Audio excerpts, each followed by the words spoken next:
we continue with Sefer Shmiras Haloshon. And the topic today is, one second,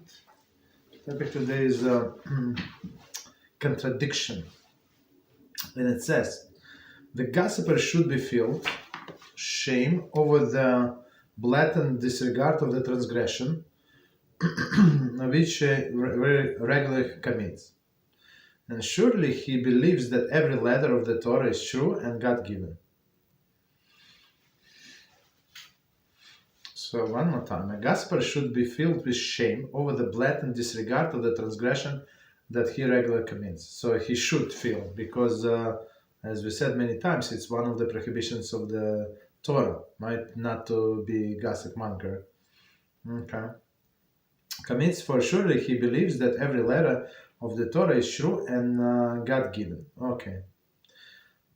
Imagine that the gossiper will call the Torah, we call to the Torah, and the portion is read containing one of the verses that prohibits Lashon Hara, such as, do not go a gossip monger against your people in Vayikra 19:16. Or, a curse is the one who strikes his fellow stealthily.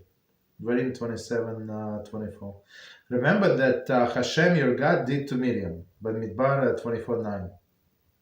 Do not accept the false report, Shmos 23:1, etc. So my commentary on this, my answer to this, first of all, they do not understand what is being read. So in this gossip monger, all of this Lashon Hara, they usually don't apply these things to themselves. So you can read them many times; they would not get the point. As the gossiper look in the scroll's words before reciting the opening the blessing, he noticed that one of the letter in one of the above verses is missing a point, rendering it invalid. Surely he would not recite the blessing, for he knows that in order to be valid, the Torah scroll must be complete, and not a single letter may be deficient in any way. Okay, so it's very interesting how the Chofetz Chaim, where he's going with that. It's very interesting. So he said, okay, so here's the thing. So when man is being called to the Torah, he has to say the blessing before reading and after the reading. So before the reading, he in order to say the blessing, as with anything else, he has to like for example, if he's going to say blessing on an apple, he has to take an apple in his right hand, if he's righty, or left if he's lefty, and then say the blessing. So here's the same. You're going to say the blessing on the reading of the Torah. They have to show you exactly. So you're not saying the blessing in general. You're saying on a specific part that they're going to read for you now, right? So meaning what? That, for example, if this person, Baal Koreh, made a mistake, and by mistake, he showed you a different wrong place, and you already said the blessing, and he's about to start reading. So, oh no, I'm sorry. It's we actually missed something. We have to go back. So in this case, you would need to repeat the blessing. Halacha, that's what the Halachos says, meaning that you must say on blessing, and you saw exactly where he's going to read. You don't have to read like in advance when you say the blessing, but at least a point. So we're going to start from this verse and on. Okay, it's very interesting. So now this guy, the Baal Lashon Hara, so the gossip monger, right? So he sees that the tip of the letter is missing, and in some letters the tip, like a little dot, it makes the whole difference. It makes from one letter another letter. From Ches it made Hey. From Reish it's makes Dalet and stuff like that. That's a very big issue. So technically, you're not allowed. I mean, I don't want to oversimplify. In some cases, would not be allowed to continue reading from that Torah. It's very complicated. Not very, but it's not so simple, right? Well, let's put it this way. So if he sees before making the blessing that one point is missing, one letter is deficient, that's it. He's not allowed to say the blessing until he says he points out to the Rabbi Gabbai, to the Balkora, that he said, you see, I think it's a problem. They have to check, they have to verify, stuff like that. So, but he cannot make a blessing on the Torah. They cannot continue unless the learned person is actually verified that they can continue. Okay, so here's the situation. So this clown, right? He said, I cannot say the blessing on the Torah. The gossiper clearly believes that every letter of the Holy Torah is holy, right? Holy Torah. So meaning that every letter is holy, it must be complete. Torah is holy and true. Why then does he totally disregard the verses in the practice, right? So about letter, he cares very much. About the whole verse that do not be a gossip monger, do not curses the one who strikes his fellow steelily, he disregards. It's very interesting. As mentioned above, a person should choose at least one mitzvah to which he will dedicate himself the utmost devotion.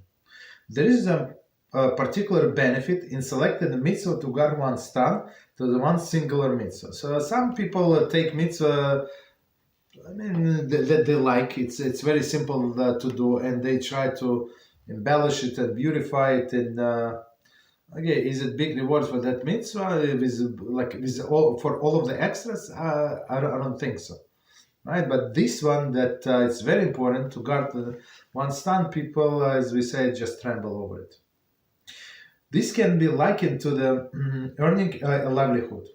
The average person would prefer to have steadily livelihood, which earns him a modest by a predictable profit, as opposed to the businessman, which maybe bring him large profit, but without any source of regularity and predictability.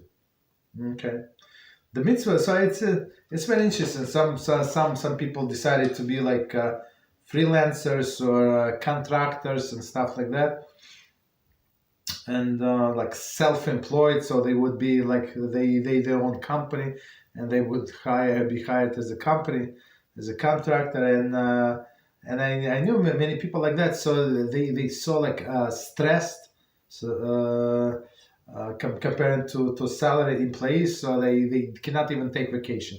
So salary employee knows, okay, I'm getting less. I don't know how much less, maybe even 30% less. I don't know. Whatever, it doesn't matter less, but it's steady, right? So, and those people, contractors, they want like a lot in a short period of time, but they do not know are they going to have next job or not. It's very interesting. The mitzvah of Shmiras Haloshon can accrue merit day and night and virtually all any situation. So Shmiras Haloshon, it's a constant job, constant. So maybe, I don't know, somebody is is very meticulous in mitzvah sukkah. Okay, you build the best sukkah, you have the best decoration, best lights, best everything, best furniture, because the main the main mitzvah is to live in the sukkah, meaning sleep there, for men, not for women, right? He has everything the best, but it's only once a year, so I mean, that's it. So it's very easy to beautify it. But they say it's like a one-time profit, so it's better to have a steady profit. Meaning what? That some halacha that is going to some mitzvah that is going to apply us every day and every hour and every second, which is Shmiras Haloshon. That's a bigger reward, of course. Whether one is at home or a study hall, market, or social gathering, he's forever presented with the opportunity to refrain from speaking and listening to the forbidden. So it's very interesting. So mitzvah not only not to speak, the mitzvah also is not to listen, right? And I would say, just adding from what we learned before, and even bigger mitzvah not to be there when there are these scoffers and Lashon Hara people who speaks constantly.